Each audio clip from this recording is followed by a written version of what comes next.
안녕하세요. 출발 증시와이즈의 최리나입니다. 뉴욕 증시가 또 사상 최고치를 경신했습니다. 사실 간밤에 주택 관련 지표도 좋지 못했고 맥도날드 등 기업들의 실적도 부진했는데 왜 또 올랐을까요? 특별한 모멘텀 없이도 사상 최고치 부담을 충분히 느낄 만한 자리에서 계속해서 신기록을 써 내려가고 있는 뉴욕 증시 정말 대단한 것 같습니다. 생각해보면 포르투갈 쪽의 전국 안정 뉴스도 도움이 되지 않았나 싶은데 정작 유럽은 오지 못한 것 같더라고요. 유럽과 뉴욕 증시 마감 상황 먼저 함께 챙겨보기로 하겠습니다. 뉴욕 증시는 기업들의 실적 부진과 주택지표 부진에도 불구하고 소폭 상승했습니다. 이에 따라 스탠다드앤푸어스 500 지수는 사흘 연속 사상 최고치를 경신해 1700선 돌파를 눈앞에 두게 됐습니다. 지난주 마이크로소프트사와 구글 등의 실적 부진에 이어 세계 최대 패스트푸드 업체인 맥도날드 2분기 순이익도 주당 1.38달러를 기록하며 업계 예상치인 주당 1.4달러에 못 미쳤습니다. 하반기 매출 전망도 어둡게 집계됐습니다. 미국의 지난달 기존주택 매매 건수는 연율 기준 이전치 514만 건보다 1.2% 감소한 508만 건을 기록하며 예상외로 감소세를 띄었습니다. 주택 가격은 상승세를 띄었지만 주택 재고량이 12년 만에 최저치를 기록한 것이 영향을 미쳤다는 분석이 나오고 있습니다. 하지만 포르투갈이 조기 총선을 치르는 대신 연립정부를 그대로 유지하고 구제금융 관련 재협상에 나서지 않기로 한 것은 시장에 안도감을 줬습니다. 그러나 유럽 증시는 포르투갈의 이 같은 전국 안정 기대감에도 불구하고 미국 기업들의 실적 부진 등으로 인해 혼조세를 빚었는데요. 독일과 영국은 소폭 하락을, 프랑스 증시만은 소폭 상승했습니다. 한편 금값은 약 1년 만에 최고 상승률을 기록하는 등 급등했습니다. 8월 인도분 금 선물 가격은 전 거래일보다 43.10달러, 3.3%나 오른 온스당 1,336달러에 체결됐습니다. 금 선물 가격이 이처럼 온스당 1,300불을 돌파한 건 5주 만에 처음 있는 일입니다.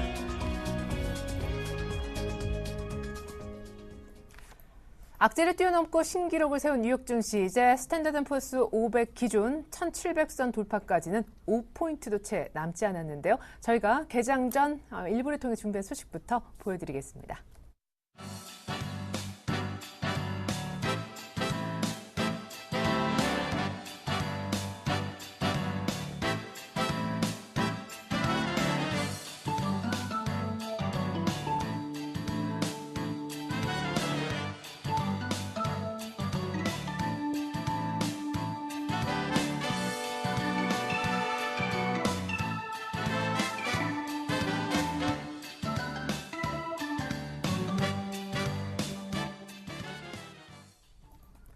네, 개장까지 한 5분 정도 남겨둔 시점인데요. 시초가 공략 종목부터 알아보겠습니다. 강정훈 부장님 안녕하세요.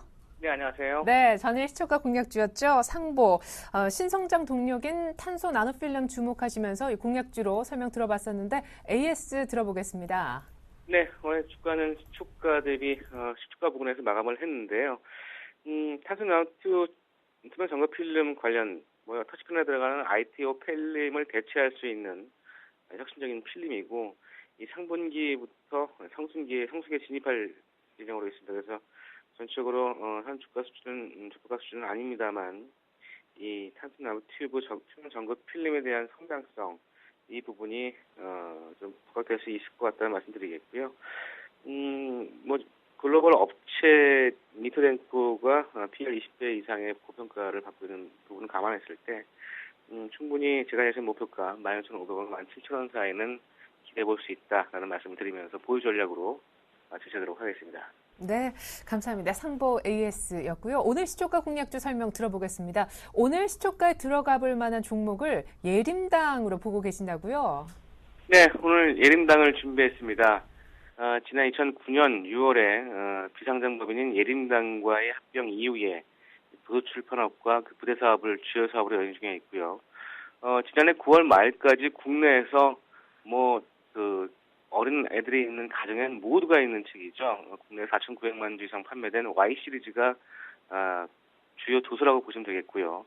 학습 만화 분야에서 일본의 Y 과학 시리즈 수출 계약에 성공하면서 지난해에는 아시아 최대 출판 시장인 아랍어권과 불가리아 이 번역판도 출시할 예정으로 있습니다. 그래서 이런 수익성이 기대되고 있다라고 보시면 되겠고, 투자 포인트는 세 가지를 줄 수 있는데요. 첫 번째는 역시 이제 Y 시리즈의 영문판 판매 모멘텀입니다.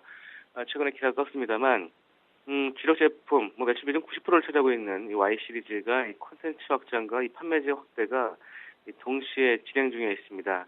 이 과학과 한국사, 세계사, 인문 사회 교양, 최근엔 피플, 인문 고전 분야까지 올해 추가로 Y 시리즈 신간 12권을 발행할 예정으로 있습니다. 현재 6개 분야에서 총 발행 권수가 333권인데 이 예림당의 킬러 컨텐츠로서 이미 국내에서는 검증을 받은 사항이고요. 매크로힐이 유통과 판매 가세됨에 따라서 해외에서도 가시적인 성과를 좀 나타날 것으로 판단되고 있습니다. 특히 이제 미국의 Y 시리즈 과학 분야가 55권 중에 10권을 아시아 14개 국가에 판매 예정으로 있고, 이 미국의 매크로힐과의 계약이 지난 2011년 11월에 체결됐고, 이 책에 첨부되는 오디오와 CD 제작, 이런 완성도 높이기 위한 작업이 진행 중에 있습니다. 그래서 이 발행이 예정보다 지연됐습니다만, 이 발행 판매 전가의 70에서 10%가 이 로열티 형태의 저작권 매출로 발생되고 있는 상황이기 때문에 영업 이익률에 좀 긍정적인 모습을 좀 보일 수 있다라고 보시면 되겠고요. 전적으로 매크로힐이 120의 국가의 유통망을 좀 보유하고 있어서 이 추후에도 이제 국가 확대 판매 가능성을 좀 주목할 필요가 있다라고 보시면 되겠습니다. 두 번째는 계열에서 실적 개선 부분인데, TA 홀딩스, TA 항공 53.5% 지분을 보유한 TA 홀딩스와 TA 항공 지분 각각 23.9%와 29.3%를 보유하면서 이 지분법 손해로 인식되고 있습니다. 그동안 TA 항공 실적이 좀 안 좋았습니다만 이 순이악 영향 우려가 좀 감소되고 있는 그런 모습을 좀 보여주고 있다라고 보시면 되겠고, 마지막으로 저평가 말씀드리는데요. 올해 매출액과 영업이익, 순이익은 지난해 대비해서 각각 30% 이상 성장한 580억과 140억, 순이익은 110억 전망하고 있습니다. 내년도에도 올해 대비해서 30% 이상 성장을 전망하고 있는 상황인데, 올 실적 대비해서 현주가가 PR 11.200 수준까지 좀 빠진 모습입니다. 해외 아동도서 글로벌 업종 평균 PR이 20개 정도 수준인데, 상대적으로 저평가 매트가 있는 그런 종목이 돼서 오늘 예린당을 추가 공략주로 제시하도록 하겠습니다. 네, 미국 매크로힐사와 계약은 한 1년 반 전에 체결해놓고 완성도 작업을 이제 벌이다 드디어 영문판 Y 시리즈 판매에 들어간다라는 소식 들어봤었는데, 예림당 얼마 전에 또 급등하긴 했더라고요. 오늘 시초가에 들어간다면 어디까지 추가 상승 가능할까요? 네, 오늘 시초가 대비해서 목표가는 5,850원과 5,600원 사이 이 밴드를 설정해드리겠고요. 6,000원대가 저항선 가격대가 있어서 그 가격대까지 설정해드리겠고, 순주가는 5,250원 하회 시에 손절로 대응하시기 바라겠습니다. 네, 매물대 감안해서 맥시멈 6,000원 정도까지 목표가 잡아주셨습니다. 오늘 시초가 공략 종목 예림당 설명을 강정원 부장님 통해서 들어봤네요. 부장님 감사합니다. 네, 고맙습니다.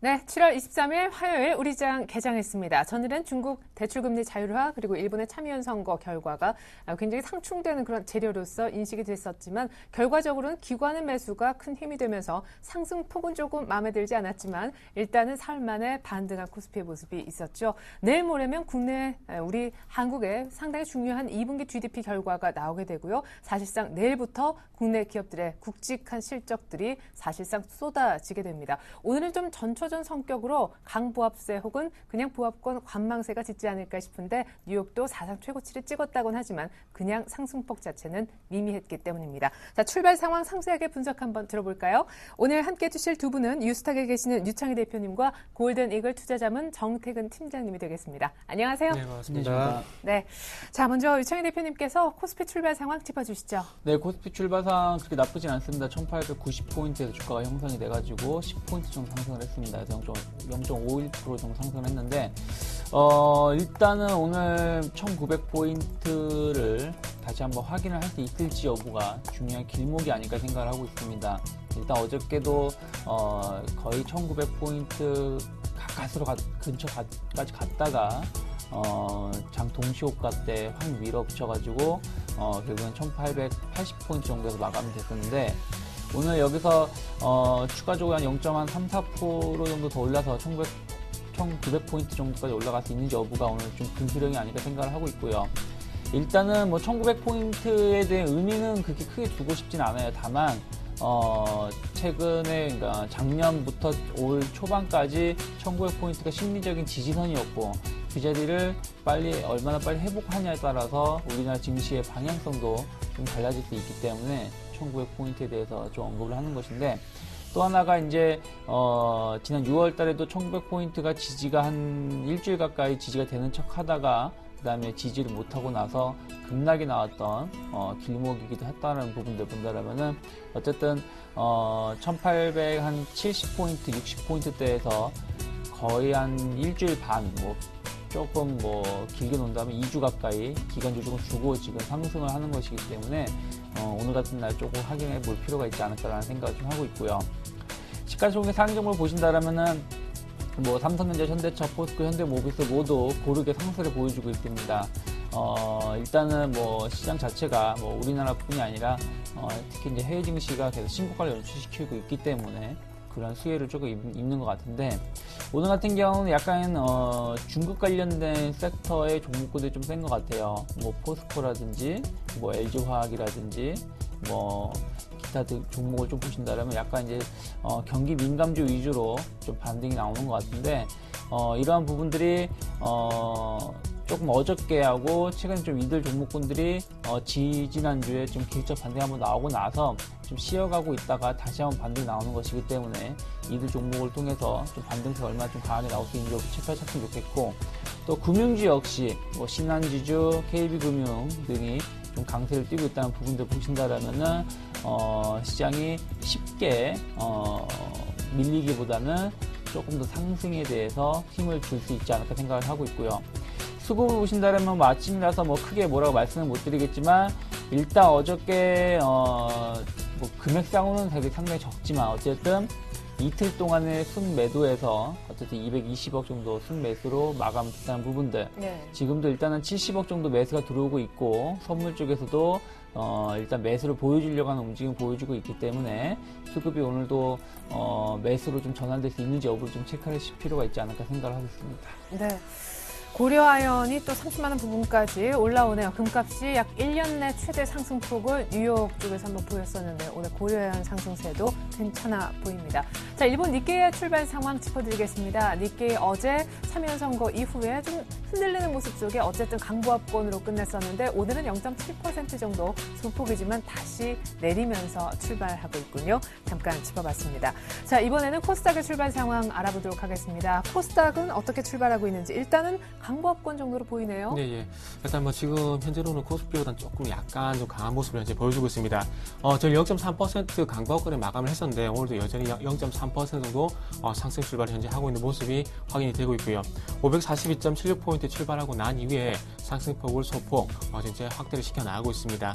자, 어제도 외국인의 수급이 우호적으로 작용을 하게 되면서 강보합권 마감을 했었는데 오늘은 어떻게 될지 한번 체크해봐야 될 것 같은데, 여전히 코스닥 같은 경우에도 일단 기관 쪽보다는 외국인의 수급을 좀 체크를 해야 되지 않겠나 생각을 하고 있습니다.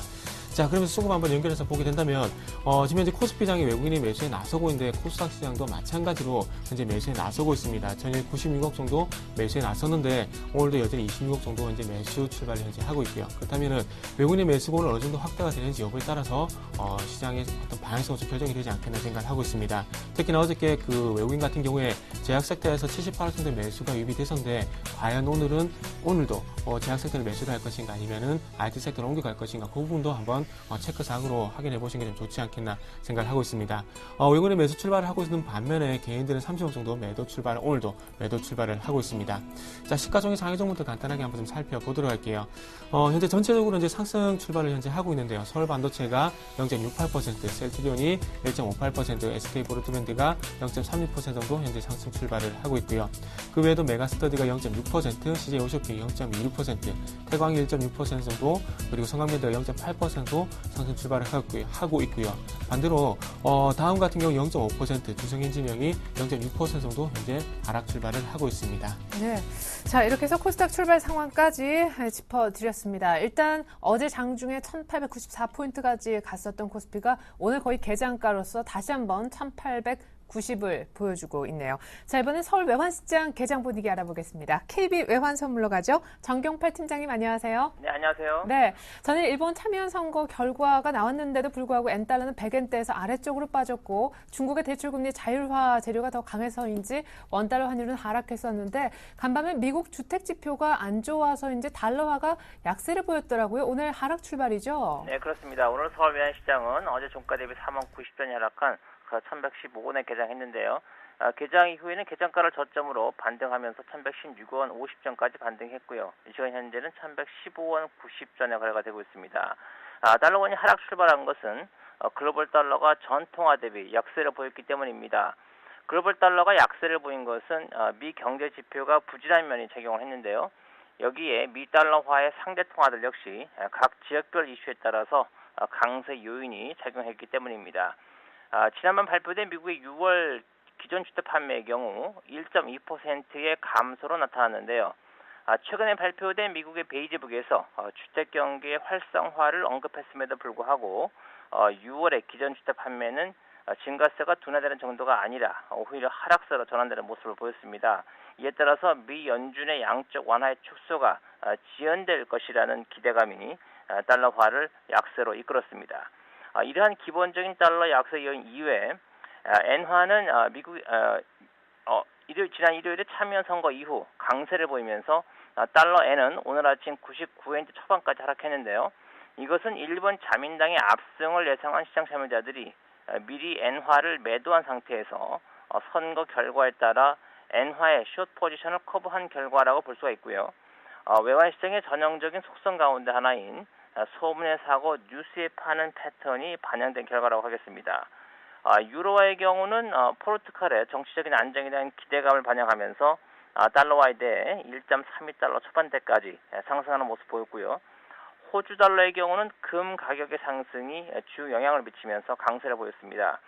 중국의 대출금리 규제 철폐가 금 수요를 자극할 것이라는 기대감이 작용한 것인데요. 호주는 세계의 주요 금 생산국 가운데 하나이기 때문에 금 가격의 상승이 호주 달러 강세에 영향을 주고 있고요. 원화를 포함하는 위험통화들의 강세에도 영향을 미치고 있습니다. 지금까지 달러화가 약세를 보이게 된 여러 가지 요인들을 살펴보았는데요. 국제 외환시장 참여자들은 지난 밤의 달러화 약세를 저가 매수의 기회로 생각하고 있습니다. 지난밤 발표된 미국의 주택 판매 지표는 시장을 움직이는 지표 가운데 최우선 순위의 지표는 아니다라는 점을 시장 참여자들이 인식을 하고 있고요. 이 때문에 고용이나 물가와 관련된 지표가 호재로 보일 경우에 달러화는 반등세를 강하게 드러낼 것으로 기대하고 있습니다. 이러한 인식 때문에 서울 외환시장에서는 종가가 점점 낮아지는 모습을 보이고는 있습니다만 그 속도가 둔화되면서 시장 참여자들에게 저가 매수의 기회를 제공할 것으로 보고 있고요. 오늘 달러원은 1110원대 중반대 흐름 이어가겠습니다. 네, 그리고 이 정도에서 빠지면 충분히 이제 달러와 매수가 붙을 거다. 원달러 환율 하락은 제한적일 거다. 이렇게 전망하셨습니다. 지금까지 KB 외환선물의 정경팔 팀장님과 함께해봤습니다. 분석 잘 들었습니다. 네, 감사합니다.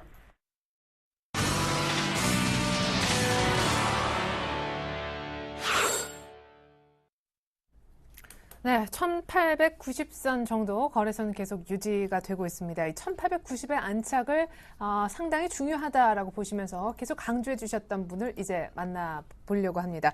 고수들의 작전 타임 들으실 시간인데요. 오늘 만나보실 고수는요. 한국밸류 21의 이드코 대표님이 되겠습니다. 대표님 안녕하세요. 반갑습니다. 네, 안착해야 된다고 200주선 위치한 1890 라인 자리를 여러 차례 얘기하셨었는데 종가상은 잘 형성이 안 되는 것 같지만 오늘 개장 초반에 또 1890선을 소폭 웃돌고 있습니다. 시장 포인트 그리고 전략 세워주시죠. 일단 어제도 1% 가까이 상승을 하면서 1890선을 돌파는 했지만 안착하지 못한 흐름이 나와줬죠. 버냉키 의장 발언 때 3% 정도 상승이 나와줬는데 그 이후에 1890선 돌파하면서 안착 시도는 하고는 있지만 지속적으로 저항이 부딪히는 모습이 나오고 있고요. 거의 1890선 안착해야 한다고 말씀드린 한 2주 정도 된 것 같습니다. 이 저항벽이 단기적으로는 상당히 좀 두꺼운 벽인데 오늘도 돌파 시도는 하고 있죠. 일단 차트를 보면서 설명을 해드릴게요. 현재 보시고 계시는 차트가 60분봉 차트인데 예전에도 한번 보여드렸던 차트예요. 가장 위에 빨간색 선으로 두텁게 표시된 부분이 상당히 좀 강한 저항, 1890선대의 저항인데 최대로 땡겨서 좀 보더라도 상당히 좀 단기적으로는 가장 두껍게 저항벽으로 작용하고 있는 모습이 좀 보이실 겁니다. 버네키 의장 발언 이후에 1894포인트까지 상승을 하면서 이 빨간색 선까지 닿았지만 다시 밀렸습니다. 다시 밀리고 다시 하락. 지난 금요일에도 1894포인트까지 상승을 하면서 돌파 시도를 했지만 다시 하락. 결국에는 이 1894포인트가 단기 쌍봉이 나오면서 어제도 이 빨간색 선을 돌파하려고는 했지만 돌파 못하고 부딪히는 모습. 그러니까 오늘도 돌파 시도는 해주고 있기 때문에 완전히 안착하는 흐름이 나와야 되는 상황이다. 또 이렇게 볼 수 있겠고요. 지수가 일봉으로 보시면 61선을 저항을 받고 있는데 61선 지수대가 1910포인트입니다. 제가 1890선을 안착해야 갈 수 있다라고 좀 말씀을 드렸는데 1910포인트하고 1890선하고는 개 차이가 상당히 크죠. 30포인트 정도 되는데 30포인트면 약 3% 정도 차이가 나는 겁니다. 그래서 바로 이 61선까지 바로 갈 수 있는 게 아니라 바로 이 60분봉에서 단기 저항을 일단 찾은 것이고요. 그럼 오늘 1890선을 안착을 하면 61선, 121선까지는 쭉쭉 갈 확률이 높다라고 좀 판단하고 있습니다. 하지만 오늘도 지속적으로 1894포인트 단기 쌍봉 구간을 맞고 또 떨어지는 모습을 좀 보인다면 이 빨간색 저항벽이 부딪히면 그만큼 저항만 쌓이고 지지대는 약해진다. 왜냐하면 매수할 수 있는 여력은 한계가 있고 매수했던 시장 참여자들조차 매수했다 못 가니까 동반 매도하는 흐름이 나올 수 있다. 이렇게 보시면 되겠고요. 코스닥도 540에서 550포인트로 갈수록 비중 축소하자 의견 고수한다라고 말씀을 드렸는데 어제도 0.5%가 상승이 나왔지만 61선을 맞고 떨어지는 모습. 결국에는 바닥에서 잡으신 분들은 모험할 필요가 없다라고 좀 말씀을 드렸어요. 지속적으로 실적 좋은 종목들 이외에 단기 매수에 집중하시길 바라겠고요. 코스닥 지수 61선 돌파하는지 확인하고 재매수하는 관점이 현재 시점에서는 수익을 지킬 수 있는 방법이다. 저는 좀 이렇게 생각을 하고 있습니다. 자, 오늘 보유 종목들 좀 살펴보면 어제 수익 실현한 종목들 이외에 다음 대하TI, 코엔텍 이 정도 들고 있는데 일단은 다음은 어제 또 한 번 장대양봉으로 상승이 좀 나와주었죠. 어제 말씀드린 게 수급선이죠. 61선 정도, 61선 돌파를 외국인 기관으로 강하게 좀 돌파를 해주었기 때문에 상당히 기대가 크다라고 좀 말씀을 드렸는데 어제 3% 가까이 급등, 대형주 치고는 괜찮은 상승이 좀 나와주었다라고 볼 수 있겠고요. 중요한 게 다음은 7월 달에 이틀을 제외하고는 외국인들 계속해서 매수하고 있는 종목 중에 하나예요. 그러니까 그만큼 제가 추천드린 시점하고 좀 비슷하게 지속적으로 외국인들의 매수가 좀 이어지고 있는데 일단 9만원 고지가 이제 거의 코앞에 다가왔죠. 한 3% 정도만 오르면 9만원 고지를 볼 수 있겠는데 일단 현재 121선에 좀 저항을 받고 있죠. 그 가격권이 9만원 언저리인데 일단은 이 부분에서 수익 실현을 하겠습니다. 현재 한 10% 정도 수익 중인데 9만원 언저리에서 패대기 치고 저점 매수 다시 들어갑니다. 일단 매수하신 분들 축하드리고요. 재매수 대기 한번 해보도록 하겠습니다. 그리고 코엔텍, 인선 ENT 코엔텍과 인선 ENT는 폐기물처리주로 좀 말씀을 드렸는데 인선 ENT는 11% 정도 수익 정리된 상황이고요. 코엔텍은 기술적으로 2,500원 정도 돌파하는지 보시다가 돌파 못하면 매도 의견을 드렸는데 일단 현재 3% 정도 수익 중이죠. 어제 눌림 이후에 한 4% 정도 상승이 나와주었는데 일단 이 종목은 전략을 조금 변경하겠습니다. 2,500원 정도 돌파하는지 좀 보자고 했는데 2,400원 7월 15일 단기 윗골이 돌파 못하면 수익 실현하고 현금 대기하도록 하겠고요. 그리고 오늘은 새로운 종목을 추천드리려고 하는데 일단 이 종목은 플렉서블 관련주고요. 물량이 좀 크게 많지 않고 좀 거래량이 약간 딸리기 때문에 일단은 분할 매수하는 전략으로 이제 먼저 말씀을 드리겠고요. 종목은 아이컴포넌트입니다. 이 아이컴포넌트는 플렉서블 관련주죠. 차트를 좀 보면서 말씀을 드리면 네, 제가 빨간색 동그라미로 표시된 부분이 좀 보이실 겁니다. 이것이 저항에 대한 부분인데, 이 종목의 특징이 이번 연도 상반기부터 11,300원대의 저항에 지속적으로 좀 부딪히고 있습니다. 그만큼 13,000원대에 사신 분들이 많다는 이야기인데, 지난번 지수 급락할 때 중요한 게 이 가격권 9,540원권을 전저점을 이탈을 하지 않고 9,750원으로 저점을 잡아주면서 쌍바닥을 완성하고 현재는 모멘텀을 모색하고 있다는 점이 일단 기술적으로는 크게 마이너스 볼 종목은 아니다. 그래서 이 종목은 12,000원 정도 부근까지 목표가 잡으시고 현 위치에서 서서히 매수하는 전략. 현재 121선과 61선이 코앞인데 수급선이죠. 61선 돌파하는 시점에서 급등이 가능하다는 거 체크하시기 바라겠고요. 손절가는 한 1,500원 정도로 보시면 무리 없다 해서 한 5%에서 6% 정도 수익 보고 단기 매수하자 정도까지 보시면서 정리를 좀 해드리도록 하겠습니다. 오늘 작전 타임은 여기까지입니다. 고맙습니다. 네, 지금까지 한국밸류21 이드코 대표님의 작전 들으셨습니다. 계속해서 출발 키포인트 브리핑이 이어집니다.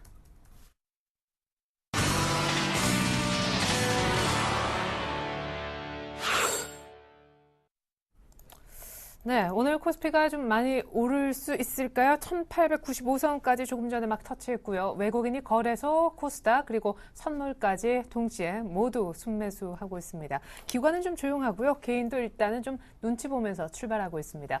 1890선 중반까지 올라온 아침인데 특징 종목군 살펴보도록 하겠습니다.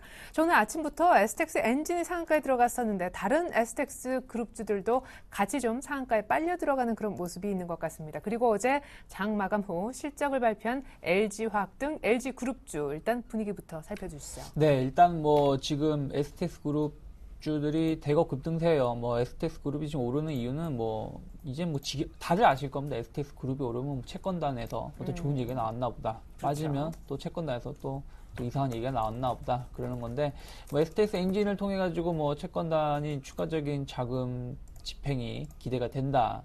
라는 얘기가 나오면서 뭐 급등세를 띄고 있습니다.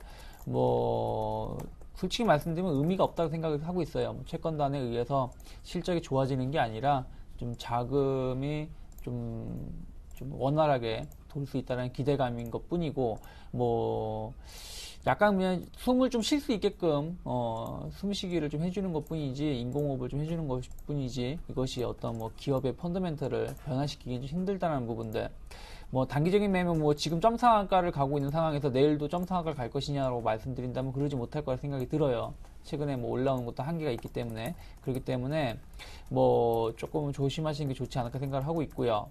오히려 뭐 비중이 많으신 분들은 이 종목을 가지고 뭐 인생 역전을 할 수도 있겠지만 뭐 제가 보기엔 그럴 가능성 거의 뭐 90% 이하로 보고 있기 때문에 될 수 있으면 좀 비중이 많으신 분들은 좀 줄이시는 게 좋지 않을까 생각을 하고 있고요. STS 조선해양도 뭐 그러한 기대감으로 좀 강세를 띠고 있지만 뭐 추세를 전환시키지 못하고 있다는 부분들 역시 STX는 계속적으로 좀 보수적인 마인드로 뭐 1위 1비 할 필요는 없지 않을까 생각을 좀 하고 있고요. 오늘 이제 LG화학이 실적을 발표했습니다. LG화학, LG하우시스 모두 실적을 발표를 했는데 LG하우시스 실적이 상당히 좋게 나왔죠. 작년 대비해서 거의 200% 가까운 한 189% 정도 영업이익이 증가를 해가지고 한 465억 정도 영업이익을 형성시켰기 때문에 지금 오늘도 한 2.5% 정도 상승을 보이고 있고요. 기간 조정을 잘 주고 나서 지금 올라오는 거라서 충분히 추가적인 상승도 가능하다 보고 있고요. 뭐 이러한 추세라면은 뭐 예전에 고점 때인 14만원대까지도 길게 본다라면 올라갈 수 있지 않을까라는 생각을 좀 하고 있다는 부분들 좀 지켜보셨으면 좋겠고요.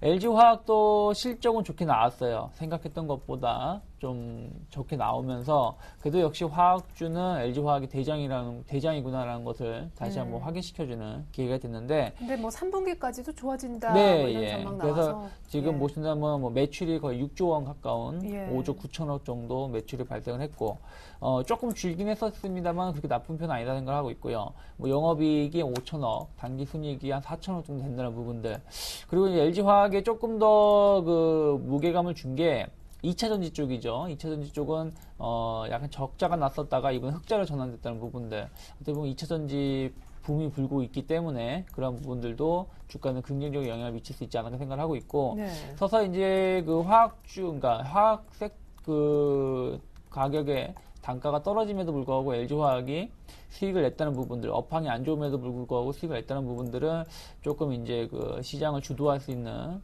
기대감이 작용하고 있다는 부분들 보셨으면 좋겠는데, 다만 이게 다른 화학주로 확산되고 있느냐? 그건 좀 아닌 것 같아요. 역시 추세적으로 본다라면 LG화학이 그나마 제일 나은 편이고, 뭐 롯데케미칼 보신다라면 여전히 바닥에서 그렇게 크게 올라오지 못하고 있다는 부분들, 그리고 뭐 하나케미칼은 어저께 좀 악재가 나오긴 했었습니다만은 뭐 좀 그런 거 좀 별개로 최근에 움직였기 때문에 좀 별개로 놓는다라면은 나머지 화학주로는 그게 크게 파급 효과가 크지 않다라는 거 좀 말씀드리고 싶습니다. 그럼 LG화학은 이제 좀 길게 중장기로 매매해도 될 때가 온 건지, 실적에서 좋은 소식이 들렸고 주가도 딱 전고점 매물대 걸려 있어서 좀 애매한 자리. 그렇죠. 지금 이제 그러니까 화학주를 이제 중장기로 보느냐고 봐도 되냐고 물어본다면 좀 아닌 것 같아요. 다만 LG화학을 중장기로 볼 것이냐 그러면 LG화학은 솔직히 말씀드리면 약간 가격적인 메리트가 여전히 상존해 있는 구간이기 때문에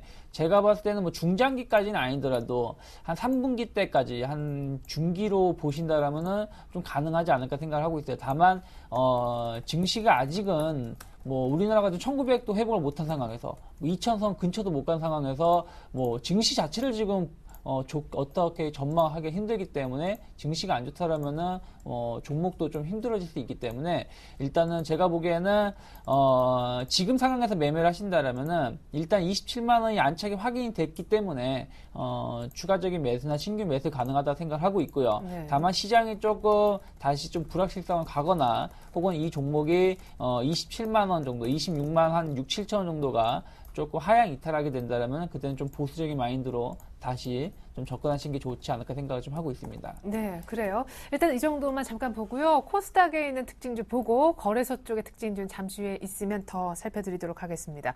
자, 어제 엔젤주라 불리는 이른바 유아용품주들이 강세를 띄었습니다. 물론 박근혜 테마와 겹치는 그런 부분도 있었었는데 중국 관광객들이 와서 예전에 뭐 화장품 사간다고 그러다면 이제 유아용품을 싹쓸이해 간다고.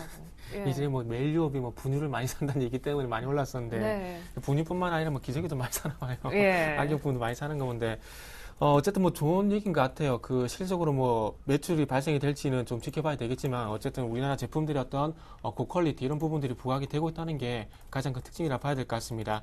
방금 그 앵커님께서 언급을 해주셨듯이 뭐 아가방 컴퍼니라든지 보령 메디앙스 예전에는 박근혜 지금 현 대통령이 어떤 그 테마로 묶이게 되면서 상당히 좀 강세를 보였었는데 이제 뭐 대선 테마에서 이제는 뭐 그 엔젤 테마로 조금은 옮겨가는 것 같아요. 그래서 지전에 그 멜리업이 상대적으로 분유 어떤 퀄리티가 부각이 되게 되면서 상당히 어떤 급등세가 있었는데, 보령 메디앙스, 아가방 컴퍼니, 중국 모멘텀이 좀 발생이 되게 된다면은 마찬가지로 삼위학기라든지 그리고 파라다이스 이런 종목들과 마찬가지로 추세가 좀 이어질 가능성도 좀 있을 것 같아요. 그래서 이런 부분들이 좀 단순 테마로 끝이 날지 아니면 추세적으로 좀 이어질지 여부는 한번 좀 체크를 해봐야 되지 않겠나 생각을 하고 있습니다. 어쨌든 중국 모멘텀이 붙었다는 것은 조금 긍정적으로 봐도 되지 않겠나 생각을 하고 있습니다.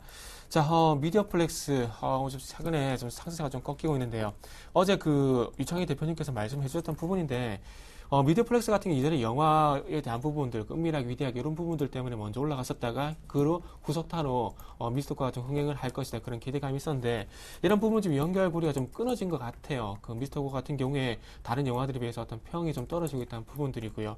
그리고 최근에 영화 관객 수가 그렇게 늘어나지 않고 있다는 부분들도 아무래도 좀 악재가 되는 것 같습니다. 그러니까 쉽게 말씀드리면 이런 표현이 좀 맞을 것 같아요. 어떤 그 빠지기 위한 어떤 핑계거리가 절명에 좀 나왔다 봐야 될 것 같습니다. 그렇기 때문에 요 종목 지금 가격 조정을 받고 있기 때문에 관심을 가지고 계신 분들 상당히 좀 많을 것 같습니다. 하지만 중요한 것은 냉정하게 본다면은 지금 어쨌든 추세는 하락이라는 겁니다. 그렇기 때문에 어느 121선이 될지 241선이 될지 아니면 3,500원의 가격대가 될지 모르겠지만 어쨌든 지금은 하반경에서 먼저 나와야 된다는 부분들을 조금 명심을 하시면서 조금 사시고 싶다는 그런 생각이 들더라도 지금은 조금 참아야 될 구간이 아닌가 이렇게 한번 한번 말씀 좀 드려보도록 할게요. 네. 자, 그 밖에 소프트맥스는 또 어떤지 오늘 SM도 뭐 소녀시대 대만 콘서트 성황리에 끝났다 이런 소식 때문에 좀 오르고 있는 듯합니다. 시가총액 상위 종목 가운데서도 성광밴드, 포스코 ICT의 진행이 좋은 것 같네요. 네, 예. 뭐 SM 같은 경우는 하반기에 대한 기대감인 것 같아요. 네. 일단 전반기 같은 경우에 상반기에는 어떤 그 소속 가수들의 활동이 좀 미진하다 보니까 100억 원대 유지가 되던 영업이 깨져버렸습니다. 그렇기 때문에 이런 부분들에 대해서 아무래도 실적이 좀 반영되지 못하다 보니까 일시적으로 4만 원이 깨지는 그런 주가 흐름이 나왔었는데 네. 이제는 실적이 좀 제자리를 찾아갈 것이라는 그런 기대감들이 좀 반영이 되는 것이 아닌가 좀 생각이 들어요. 그렇기 때문에 실적이 이제는 100억 원 그 SM이 어떤 딜레마를 할 수 있는 부분, 영업이익이 150억에서 100억 요 사이에서 크게 증가하지도 그리고 크게 감소하지도 않는 그런 딜레마에 빠졌는데 과연 100억대의 영업이익을 제자리에 찾아가고 난 이후에 실적이 과연 소녀시대라든지 그리고 샤이니가 하반기에 어떤 그 컴백이 예정이 되는데 그런에서 어떤 기대감이 반영이 될지 여부도 좀 중요할 것 같고요. 지금 현재 뭐 슈퍼주니어라든지 그리고 동방신기하지 일본 그 콘서트고 그리고 슈퍼주니어 같은 100만 관객을 뭐 돌파했다는 얘기가 나오고 있는데 그런 콘서트 매출이 과연 반영이 될지 여부도 한번 체크해 봐야 될 것 같습니다. 그렇기 때문에 최근에 한 3, 4일 정도 행복 그 주가가 좀 눌림목에 놓였는데 어쨌든 4만 원 구간까지 반등을 주게 된다면 그 구간에서 추가적인 반등이 해질지 여부는 조금 더 체크를 해봐야 되지 않겠나 생각을 하고 있고요. 자, 포스코 ICT 같은 경우는 최근에 그 전력 ESS라 그러죠. 전력 저장 장치 이런 부분들이 상당히 좀 부각이 되는 것 같습니다. 포스코 ICT뿐만 아니라 상하프론테크도 마찬가지로 어떤 그 전력 테마에 좀 부각이 되게 되면서 반등을 주고 있는데 어쨌든 이런 부분들이 실적과 연결이 되는지 여부도 좀 중요하지 않겠나 생각을 하고 있고요. 어쨌든 전력 저장 장치 같은 경우에 삼성 SDI인지 그리고 LG화학 쪽에서 전략적 어떤 신성장으로 현재 추진을 하고 있기 때문에 이런 부분들 삼성 SDI 같은 경우 유럽 쪽에 현재 실질적으로 진출을 하려고 하고 있습니다. 그렇다면은 이런 그 커지는 ESS 시장 속에서 얼마만큼 수주라는지 이런 부분들을 이제는 확대해 나가는지 여부를 포스코 ICT 좀 보는 게 좋을 것 같아요. 마찬가지로 상하프로테크도 그런 연장선상에서 한번 좀 보시는 게 좋을 것 같습니다. 어쨌든 지금 주가가 상승을 하고 있기 때문에 뭐 앞으로 걱정해야 될 부분이지 지금은 어쨌든 상승 구간을 조금 즐기시는 것도 좀 좋을 것 같아요. 네, 감사합니다. 이번엔 코스피에 있는 특징 종목 더 살펴보도록 하겠습니다. 사실상 내일 실적 발표를 하거든요. 이 종목이요. LG전자가 오늘 드디어 7만 원대 다시 좀 살려놓고 있는데 그 밖에도 오늘 오성 LST, 웅진에너지, 태양광 관련해서 엮였던 좀 가볍게 움직였던 앞서서 한가를 여러 차례 맞았던 두 종목이 오늘도 급등하는군요. 네, 일단은 뭐 그 대우인터내셔널 같은 경우는 네. 어저께 호재가 나왔었다가 또 오늘 또 조금 중국 시장에 좀 불확실성이 나오면서 좀 하락세를 나오고 있다는 부분들. 갭을 메우고 있네요. 네, 어저께 뭐 차익 매물 다 쏟아졌기 때문에 좀 확인해 볼 필요는 있다 생각을 하고 있고요. 뭐 고려아연 같은 경우도 금값에 대한 기대감으로 좀 올라오고 있는데 네. 금값이 추세를 전환시킬 수 있는지 여부는 좀 아직은 잘 모르겠습니다. 그렇기 때문에 고려아연 역시 좀 체크를 하셨으면 좋겠고요. 웅진에너지, 오성 LST 보신다라면 어저께 웅진그룹이 좀 안 좋았었죠. 뭐 그룹 쪽으로 얘기가 나오면서. 근데 이제 웅진에너지하고 오성 LST는 조금 어떤 태양광에 대한 기대감, 특히 오성 LST는 채권단이 약간 3개월 정도, 한 1분기 정도 유예를 하겠다. 채권 그 현상 그거에 대해서 그러다 보니까 좀 그런 기대감 올라왔는데 네. 솔직히 조금 확인해 둘 필요는 있다고 생각이 들어요. 이미 오성 LST 같은 경우는 이미 1,000원대에서 조금만 더 오르면 3,000원대거든요. 그래서 거의 3배 가까이가 한 2주 만에 오른 것이고요. 웅진에너지 같은 경우도 900원대에서 지금 1,800원대면은 2배가 오른 거예요. 100%가 오른 것이기 때문에 네. 뭐 여기서 더 간다라고 말하기에는 솔직히 좀 아니라고 생각이 들어요. 아까 STX 그룹 말씀드린 것처럼 이들 기업도 마찬가지입니다. 그렇기 때문에 단기적인 수익을 지금 내기 위해서 매수하셨다가는 어저께 제가 말씀드린 소프트맥스라든지 방금 아까 말씀하신 미디어플렉스처럼 또 어떤 순간적인 이슈로 인해서 또 급락이 나올 수 있기 때문에 좀 조심하시는 게 좋을 것 같고요. 오늘 약간 철강주들이 좀 좋은 모습을 좀 띄고 있습니다. 안 그래도 좀 여쭤보고 네. 싶은데 이렇게 되면 뭐 건설, 조선, 철강까지 또 돌아가면서 한 번씩 올라가는 지금 뭐 그럴 가능성 있겠지만 그러기보다는 철강 업황이 좀 회복될 수 있다는 기대감. 예. 중국의 이제 그 재고 물량, 유통 재고 물량이 급감을 했다는 얘기가 계속 나오고 있기 때문에 그러한 기대감을 좀 오늘 급등세를 띄고 있습니다. 아침에도 잠깐 철강주도 좀 세다고 말씀드렸는데 네. 뭐 포스코, 현대제철, 뭐 현대아이스코 모두 좀 강세를 띄고 있고요. 특히 대장주라고 할 수 있는 포스코, 현대제철이 예. 거의 3에서 4% 정도 올라오면서 추세를 완전 돌리진 못했어요. 하지만 추세를 돌리려고 하고 있다는 부분들. 최근 조선주들, 현대중공업 보신다라면은 이러한 모습을 띄면서 고점을 돌파시키려고 하는 모습을 띄고 있다는 부분들, 혹은 조선주들이 고점을 돌파시켰다는 부분들 본다면은 철강주들도 한 번은 기대해 볼 수 있지 않을까라는 생각을 좀 하고 있다라는 거 좀 체크해 보셨으면 좋겠고, 건설업은 아직은 좀 확인해 볼 필요가 있다는 게, 지금 호재가 나오는 곳이 거의 없다는 부분들, 해외 모멘텀이 있는 것도 아니고 국내 시장 모멘텀도 있는 것이 아니기 때문에 건설업은 좀 따로 빼고 일단 철강이 가고 있기 때문에 철강하고 조선을 좀 같이 보면서 대응할 필요가 있지 않을까 생각을 하고 있습니다. 네, 감사합니다. 자, 그렇다면 전일 수급 특징주는 어떤 종목들이 올라왔을까요? 확인하고 두 분의 오늘장 조언도 듣겠습니다. 자, 거래소의 외국인들이요, 전일에는요 한 200억대 정도, 많지는 않지만 사흘 만에 소폭 순매수했습니다. 물론 현물의 매수 강도는 어제 세지 않았어요. 하지만 많이 산 종목은 오늘까지 6거래일 연속 오르다가 지금 약간 하락 반전한 현대차, 그 다음에 오늘 급등하고 있는 고려아연, 그 다음에 기아차 순이었고요. 역시 어닝쇼크 이후에 어제 매수 창구 쪽에 외국계 눈에 띄었었는데 급등시킨 삼성 엔지니어링 외국인들 도움이 있었던 것 같습니다. 자, 오늘 급등하지만 내일 실적 발표를 앞두고 있는 LG전자를 전일 외국인들은 현대중공업보다 더 많이 팔았군요. 금융주도 살짝 정리한 모습인데요. 기관 매매 이어서 보시겠습니다. 이틀째 순매수했고 어제 시장이 사흘 만에 반등할 수 있었던 덕은 바로 기관이었는데요. 기관은 그렇지만 어제 조선주, 특별히 현대중공업을 아주 강하게 샀고요. 그 밖에도 금융주를 외국인들은 좀 내놓은 것 같은 물량을요, 기관들은 사주었습니다. 매도 첫 번째 종목은 SK 하이닉스였군요. 대우인터도 기관 어제 다 팔았습니다. 기관이 어제 착 실현하면서 음봉이 길게 나왔던 것 같아요. 추가로 오늘은요, 연기금 매매 상위 종목도 한번 보도록 하겠습니다. 나흘 연속 샀었죠. 어제도 적지 않은 규모로 매수가 들어왔었는데, 네, 연기금도 가장 많이 산 종목이 탑픽주가 현대중공업이었군요. 그리고 전일 장 마감 후 실적을 냈는데 이미 그 전에 LG화학도 장 중에 가장 많이 산 종목으로 이름을 올려놓았습니다. 삼성중공업이 네 번째로 산 종목, 두산도 눈에 띄네요. 분석 들어보겠습니다. 네, 일단은 지금 외국인 같은 경우는 일단은 뭐 어찌됐든 뭐 실적이 좀 받쳐줄 수 있는 종목군들을 위주로 매수가 들어오고 있다는 부분들을 보셨으면 좋겠고, 뭐 고려아연 같은 경우가 이제 좀 어저께 좀 미리 매수가 들어왔던 것 같은데, 유가가 조금 요즘에 상향하고 있다는 부분들, 그러면 유가가 연동되는 게 또 금값이거든요. 그러다 보니까 좀 그런 부분 좀 생각을 하고 매수가 들어온 것이 아닌가 생각을 좀 하고 있고요.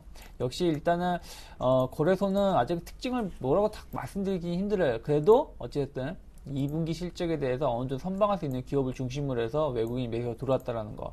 그 중에서 이제 좀 차트를 좀 관심 있게 볼 필요가 있는 거는, 뭐 아직까지는 많지는 않지만 현대차라든지 뭐 기아차 같은 경우가 그래도 추세를 좀 살려가려고 하는 모습을 띄고 있기 때문에 좀 지켜보셨으면 좋겠고요. 거래소 같은 경우 현대중공업을 좀 강하게 매수가 들어오고 있는데, 일단은 뭐 후발주자죠. 무슨 얘기냐면 삼성중공업이 먼저 치고 나갔고, 그 다음에 대우조선해양, 그 다음에 현대중공업이 올라오고 있는데, 현대중공업 후발주로 매수가 들어온 것 같고, 그 다음에 역시 대우조선해양을 좀 여전히 사랑하고 있는 것이 아닌가 생각을 하고 있고, 네. 금융주들은 약간 저가 메리트에 대한 기대감으로 매수가 들어왔다고 생각을 하고 있고요.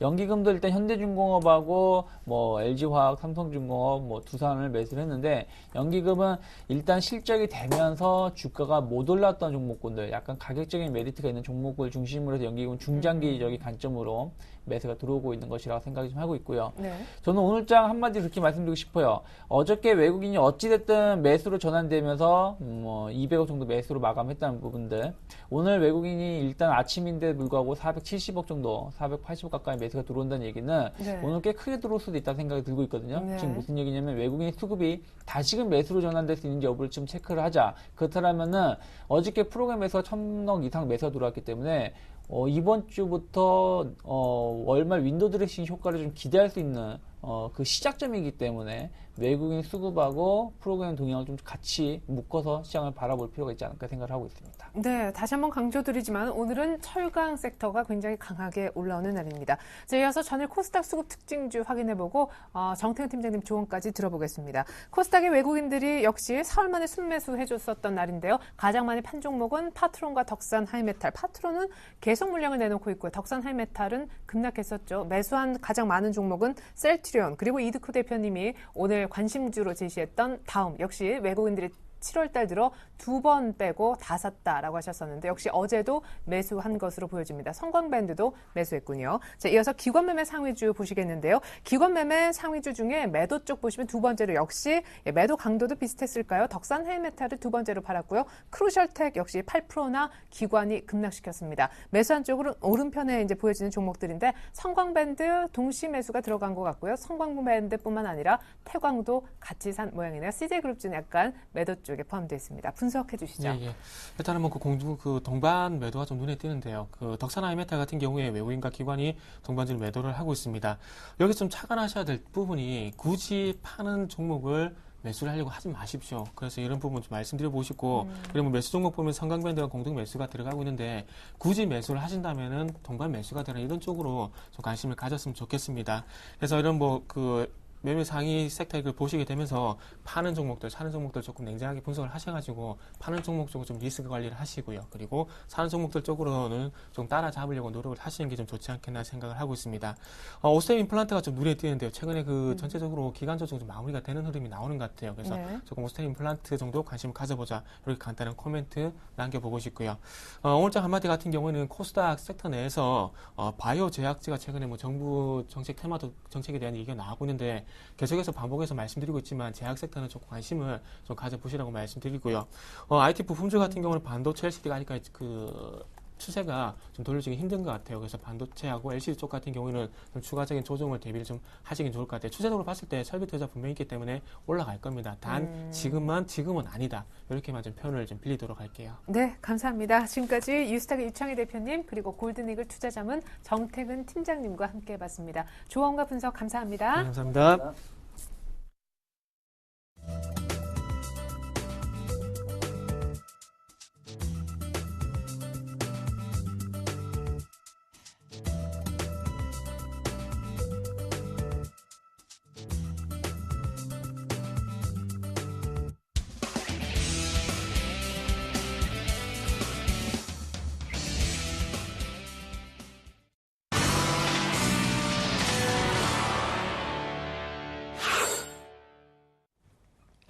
네, 안녕하세요. 주식승천 에이스센터 김혜영입니다. 저희 주식승천에서는요, 매일 밤 10시에 방송되는 이 주식승천 멘토들의 포트폴리오 확인하고요. 전일 관심주와 공약주 AS 하는 시간도 가집니다. 자, 먼저 전일에는 신창원 멘토와 양순모 멘토가 포트 대결을 펼쳤다고 하는데요. 먼저 신창원 멘토의 포트폴리오 확인합니다. 자, 플러스권이 두 종목, 마이너스권이 두 종목입니다. 삼성전자가 마이너스 1%, SK하이닉스 마이너스 2%고요. 반면 수익률 좋은 쪽은 포스코가 5%, 대우건설이 3% 어느 정도 수익 챙기고 계시네요. 자, 이어서 양순모 멘토의 포트폴리오 확인합니다. 자, 현재 양순모 멘토의 포트 나옵니다. 이 성우하이텍은 종목에서 제외하셨고요. 오디텍의 흐름이 좋습니다. 이 두 자릿대 11%대의 수익률, 세중은 마이너스 0.7% 현재 수익률 내고 계십니다. 자, 이어서 관심주 확인하는 시간입니다. 전일에는 양순모 멘토만이 관심주를 제시하셨는데요. 이 세중 정부의 3D 프린터 산업 육성에 대한 이 관련 사업 수혜 기대감이 계속해서 들어옵니다. 또한 탄탄한 재무구조 역시 보유하고 있는데요. 세중의 매수가는 5,730원, 목표가는 7,000원, 손절가는 제시하지 않으셨네요. 자, 이어서 세중의 현재가 흐름 짚어봅니다. 자, 현재 3%의 강세 흐름이 이어집니다. 5,900원의 거래 중인데요. 바로 양순모 멘토님 전화 연결해 보겠습니다. 안녕하세요, 멘토님. 네, 안녕하십니까. 양순모입니다. 네, 신규로 제시하신 종목 오전장에서 강세 흐름 이어지고 있는데요. 이 종목 전략 챙겨주시죠. 네, 우선은 세종 같은 경우는 산업통상자원부에 대한 3D 프린터, 정부의 산업 육성 기대감으로 보자라고 제가 어제 설명을 해드렸는데요. 일단 꾸준한 매출 성장과 영업이익이 계속 긍정적으로 나타난다. 결국에는 탄탄한 재무 구조를 가지고 있는 기업, 그리고 앞으로에 대한 성장성이 있는 차세대 먹거리에 있는 종목으로 한번 관심을 가지자라고 이야기해드렸는데요. 일단 세종 같은 경우는 여행과 물류 사업을 영위하는 업체이지만 일단 계열사 세종정보기술이 3D 프린터 관련 사업을 진행을 하고 있기 때문에 또 3D 프린터로 또 부각이 되고 있는 모습입니다. 결국에는 전략은 변함이 없습니다. 일단 5,700원에 대한 일단 매수가 일단 제시를 계속해드리도록 하겠고요. 목표가는 7,000원 수준에서 계속 유지하겠고 손절가가 없는 이유는 단 한 가지입니다. 일단 비중을 20% 정도 채워놨기 때문에 추가적으로 눌림 자리에 온다라면 계속해서 비중을 채워나갈 것이기 때문에 일단 손절가를 제시를 안 해드렸다는 점, 즉 비중 관리를 철저히 하시면서 대응했다라는 말씀을 좀 드려보겠습니다. 이상입니다. 네, 세종 비중 관리를 철저히 하자라는 말씀까지 챙겨봤습니다. 멘토님 오늘 말씀 감사합니다. 네, 감사합니다. 네, 저는 내일 이 시간 다시 찾아오겠습니다. 지금까지 주식승천 AS센터 김혜영이었습니다.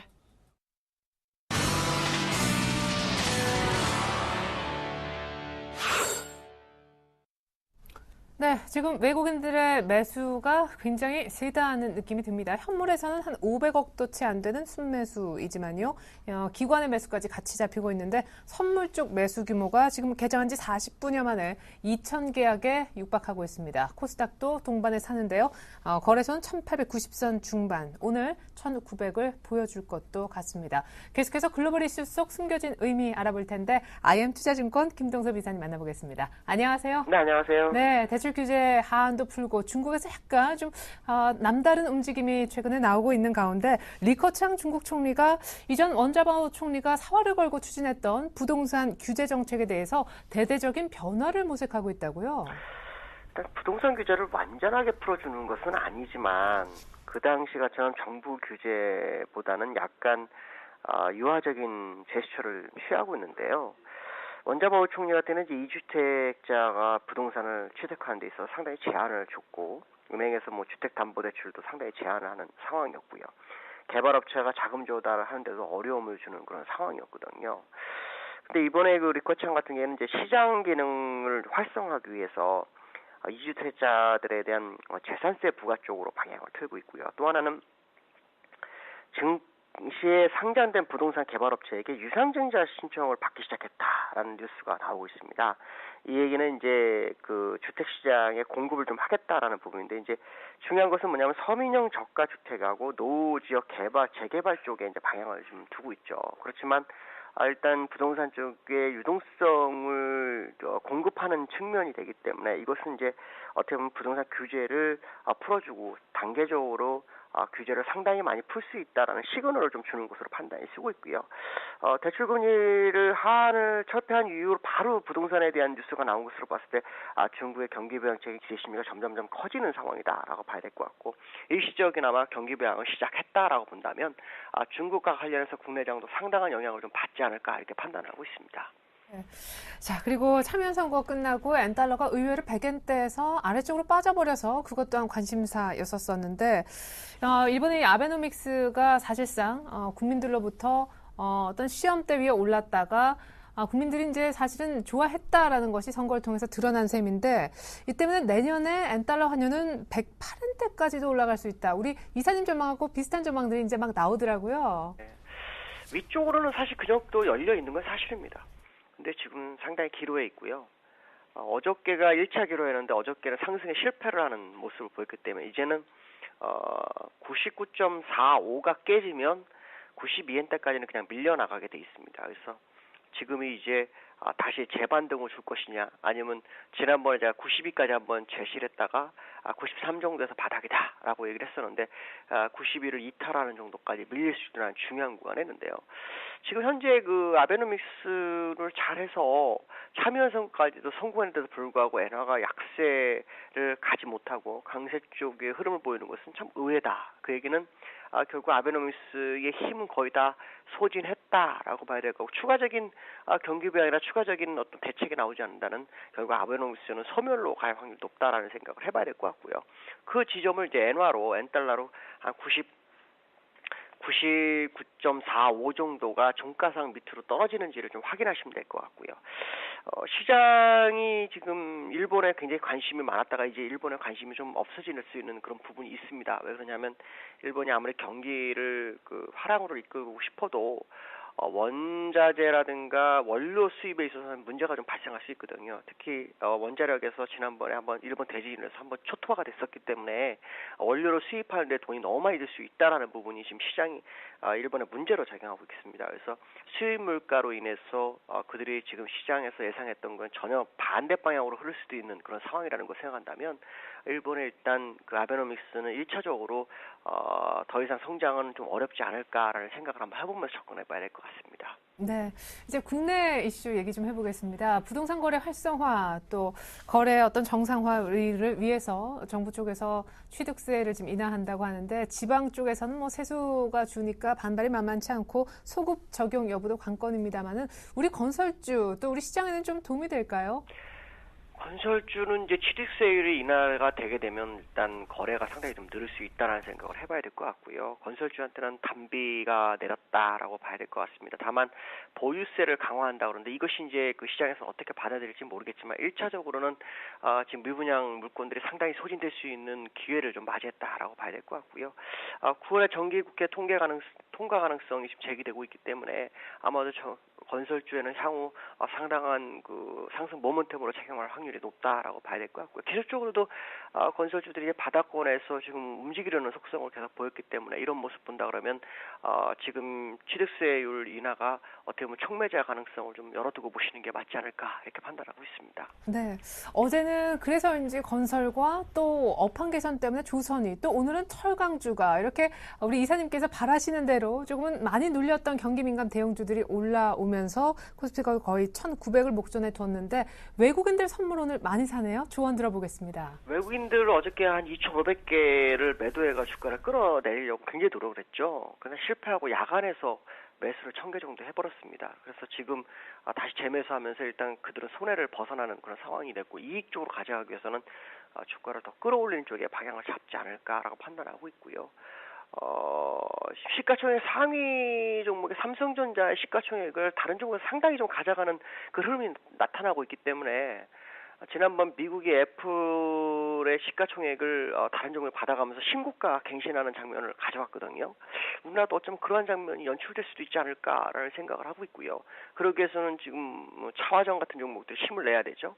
또 자동차 같은 경우에는 지금 엔화가 좀 더 강세로 치우치면 99.45가 깨져서 장이 시작되는 모습이 나중에 나온다면 자동차까지도 힘을 발휘하기 때문에 국내장은 일단 지수가 상당히 업그레이드 될 수 있는 기회를 맞이한 것으로 좀 판단이 하고 있습니다.